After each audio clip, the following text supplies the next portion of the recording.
Hi everyone, James here from Cabrito. We are somewhere in the Leicestershire countryside to meet Jack, who runs the Billy Tanery. The Billy Tanery make amazing products from the hides of the skins that we send for meat, so I'm really excited to be able to show you what he does today in his micro tannery. Jack and I have known each other for about 6 years now. I'm just going to ask him a few questions about the Billy Tanery because I think it's something that we don't talk about enough in terms of Cabrito and the sort of the sustainability angle of it. So Jack, how did you start?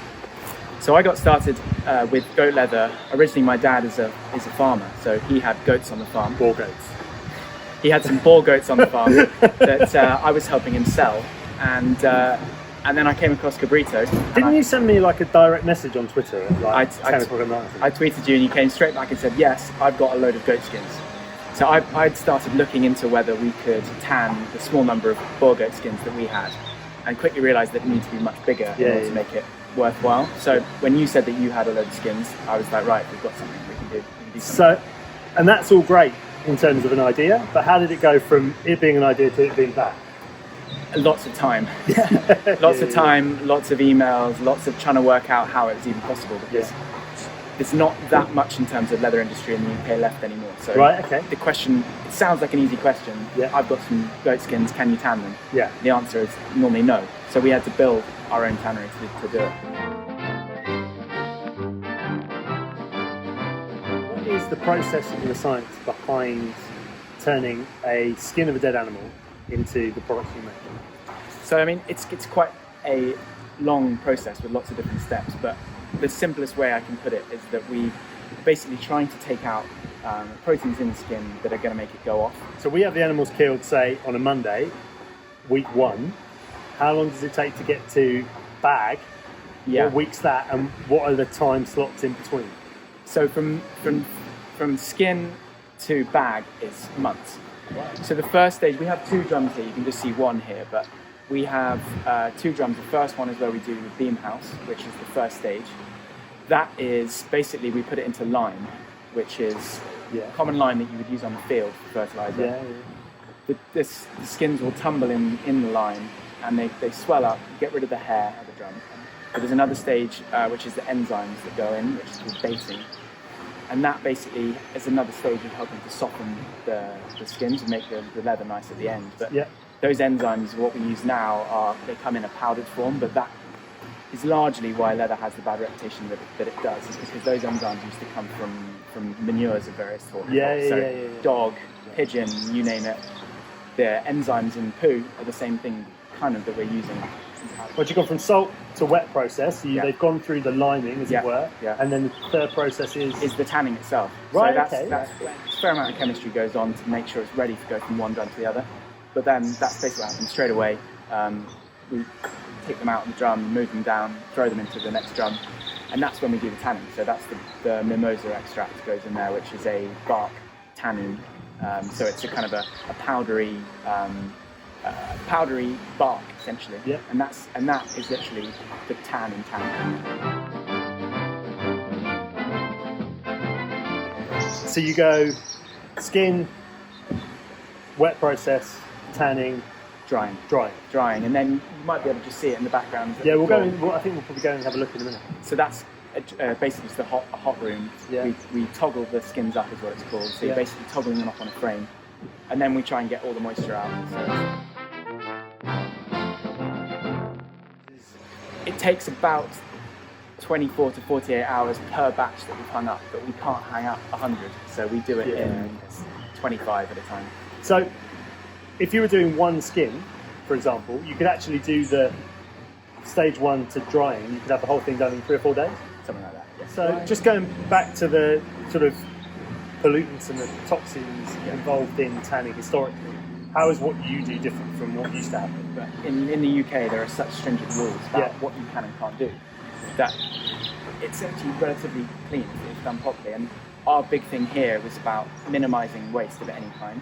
So quite often, these drums obviously they're full of water, but every time we empty them, where possible, we store that water or whatever liquid that is and use it next time around. So one of the main things is the bark tanning process that we use that I mentioned.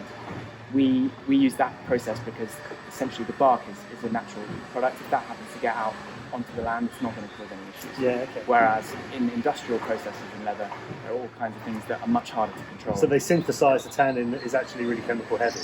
Yes, it's complicated, but yeah, in simple terms, bark is much easier to deal with. So what happens to the waste water / liquid that you do have? So anything that we can't reuse here, we store it and then we treat it so that we can use it as fertilizer. I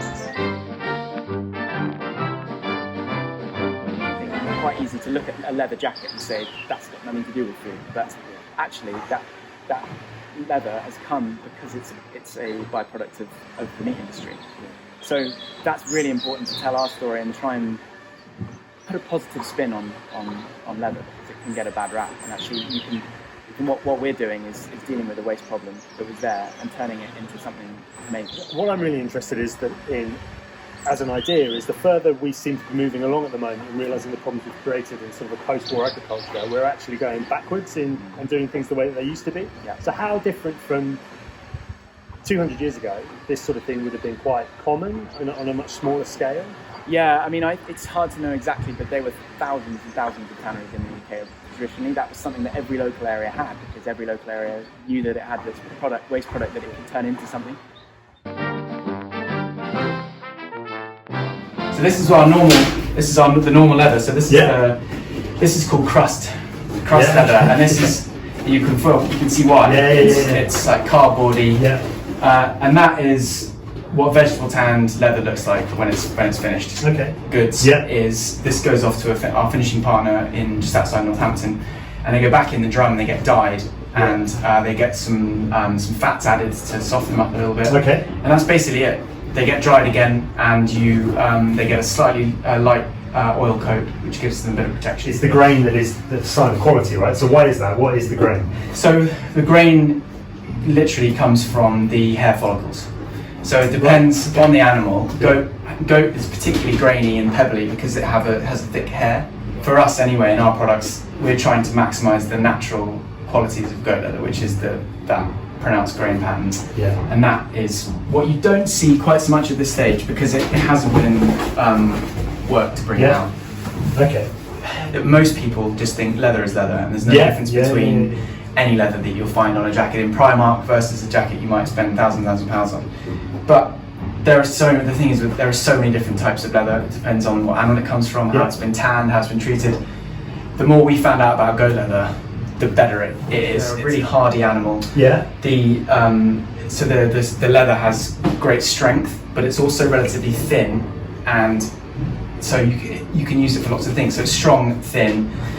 What you get is the oils in the skin that make it soft. So much like a wool is slightly greasy, there's lanolin in it. Yeah. Same thing with goats, and that also gets in and makes the leather smooth. The thing is, most luxury brands are changing the way that they talk about leather now, but previously you would never have known that your luxury handbag was goat leather. It's just leather. This is a different way of being a tannery. Most tanneries are huge, and they rely on volume, and it's not about quality. It's just about give me all of the hides and skins that you've got, and we'll tan them. But this, on the other hand, we only take goat skins from you. Yeah.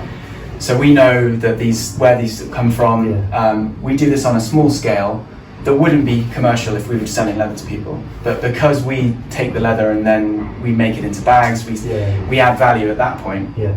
That's what makes this work and at this scale. Yeah, so after the leather's been tanned here, as you said, it goes off to get dyed, and it gets a final sort of slight shine on the product. That's like a final oil coat that just helps protect the leather. Doesn't do anything other than that, really. Yeah. But this is our kind of top of the range product, which is a this was the first one you designed, wasn't it? This is the first product to market. First product to market. Yeah. And the idea is that it's a kind of a serious upgrade to a backpack on our website. Yeah. So how much leather is that sort of folded out? Would that be a whole skin's worth, or? Yeah, it's probably 1.5. But it probably doesn't work like that, right? It doesn't. No. You would cut the stencil out and then sew it together. Yeah. So each bag has made out of patterns. So that's a pattern that goes on top of the skin, and then cut around it, and then around the edges you might have some bits that can go into a wallet. So the offcuts we store them, and if they're too small to use for one of our smaller products like a key wrap, then what we've done recently is try and find companies to collaborate with who might want to take it away. So at the moment, we're working on a collaboration with a knife company who are going to use the offcuts in the handle of a knife. So layer them up and sort of carve them into a handle. So that's an exciting one that hopefully will be coming out in the next couple of months. Actually, the first one of these we made for James Cochrane at 1251 when he launched that. James very well, yeah. So he's got 3 of those that I think he mainly uses when he goes and does events and stuff like that, when he wants to look the part. Yeah. And we've just done 15 of them for Silo. Yeah, every single member of their staff wears one. And the idea is that they wanted a leather that had that sort of no waste philosophy that they have. At the moment, we've still got a lot to do with to make sure that we're using all of the goat skins that are available from you. Because goat is the tip of the iceberg when it comes to hides and skins that might be going to waste. So we've already I've been helping out a few people who are starting to look at trying to do something with cow hides in the UK, deer skins. There's lots to do. There's some stuff we can do on that regard, but no, it's definitely, I hope that we can be an inspiration to other people.